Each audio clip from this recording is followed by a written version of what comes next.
अस्सलाम वालेकुम dear student. आज हम चैप्टर 5 के जो है मोस्ट इम्पॉर्टेंट क्वेश्चन करेंगे। चैप्टर का नाम है ग्रेविटेशन। चैप्टर का नाम कौन सा है?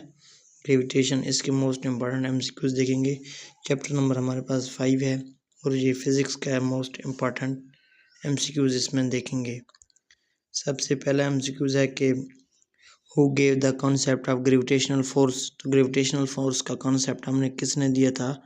एज न्यूटन जो था उसने ग्रेविटेशनल फोर्स का कॉन्सेप्ट दिया था। इसमें करेक्ट ऑप्शन हमारे पास ए होगा। नेक्स्ट हमारे पास एमसीक्यूज है कि our milky way galaxies is a disc shaped collection of. तो इसमें हमारे पास डस्ट भी होती हैं, बिलियन ऑफ स्टार्स भी होती हैं और गैसेस भी होती हैं। इसमें हमारे पास करेक्ट ऑप्शन डी होगा। नेक्स्ट हमारे पास एमसीक्यूज है कि earth is the near the edge of the disc of the galaxy about the form the central bulge. तो इसके अंदर हमारे पास एमसीक्यूज कौन सा ठीक होगा? इसके अंदर एमसीक्यूज नंबर डी हमारे पास ठीक होगा। नेक्स्ट हमारे पास है कि the force that bounds together these proposedly large structure from moon all's the way to galaxy cluster is known as.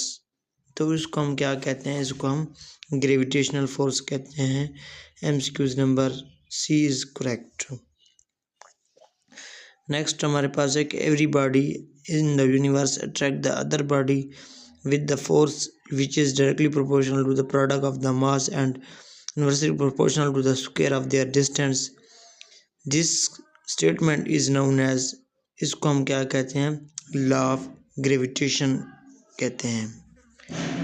Next हमारे पास है कि Newton law of gravitation applies to. जो न्यूटन लॉ ग्रेविटेशनल था वो किसके ऊपर अप्लाई किया गया था? वो स्मॉल एंड बिग बॉडीज़। तो ये एमसीक्यूज नंबर बी जो है ये एमसीक्यूज नंबर सी इसमें करेक्ट होगा। स्मॉल और लार्ज बॉडीज़ के लिए यूज किया जाता है। नेक्स्ट हमारे पास है कि mathematical form of universal law की मैथमेटिकल फार्म कौन सी है? तो ये इसका करेक्ट ऑप्शन जो होगा ए होगा। ये वाला करेक्ट ऑप्शन है।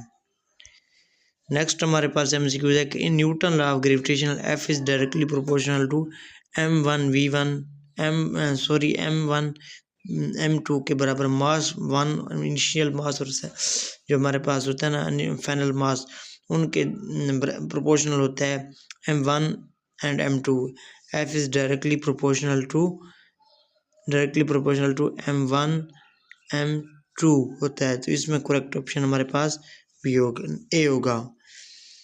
नेक्स्ट हमारे पास है कि जो in Newton law of gravitational F is inversely proportional to. तो एफ जो होता है R square of the distance जो होता है उसकी इन्वर्सली प्रोपोर्शनल होता है। इसके अंदर करेक्ट ऑप्शन भी होगा। नेक्स्ट हमारे पास है कि universal constant is noted by G. तो यूनिवर्सल कांस्टेंट जो होता है ये बड़े कैपिटल जी जो होता है, लार्ज जी इस तरह जो होता है कैपिटल होता है उसके ज़रिए जो होता है ये रिप्रेजेंट किया जाता है।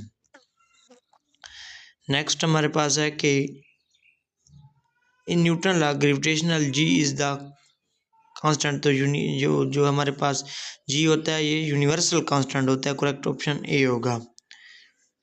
नेक्स्ट हमारे पास है कि gravitational force does not depend upon.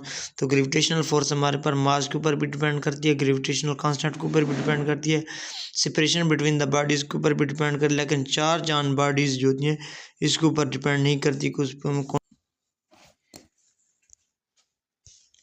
Next हमारे पास हो गया gravitational force is a force. तो हमारे पास ग्रेविटेशनल फोर्स कौन सी होती है?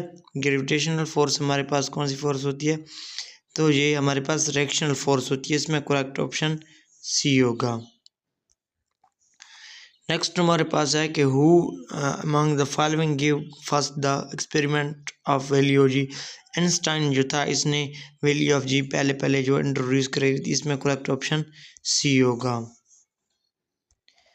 नेक्स्ट हमारे पास है कि जो ग्रेविटेशनल कांस्टेंट होता है इसकी वैल्यू कितनी होती है? जो 6 मल्टीप्लाइड 10 11 न्यूटन मीटर kg -2 ये जो होता है इसमें करेक्ट ऑप्शन बी होगा। ये हमारे पास वैल्यू ऑफ ग्रेविटेशनल फोर्स की वैल्यू होती है। नेक्स्ट हमारे पास है कि every body in the universe attract other body with a force which is directly proportional to the product of their mass, तो इसमें करेक्ट ऑप्शन हमारे पास ए होगा। नेक्स्ट हमारे पास है कि the gravitational force is a force. तो ग्रेविटेशनल फोर्स हमारे पास कौन सी होती है? Gravitational force inverse square force होती है। इसमें करेक्ट ऑप्शन बी होगा। तो ये थे इम्पोर्टेंट फिजिक्स के एमसीक्यूज जो हमने चैप्टर 5 के बयान किए हैं। आई होप आपको अच्छे से समझ आ गए होंगे, और चैनल को सब्सक्राइब और फॉलो करना मत भूलें ताकि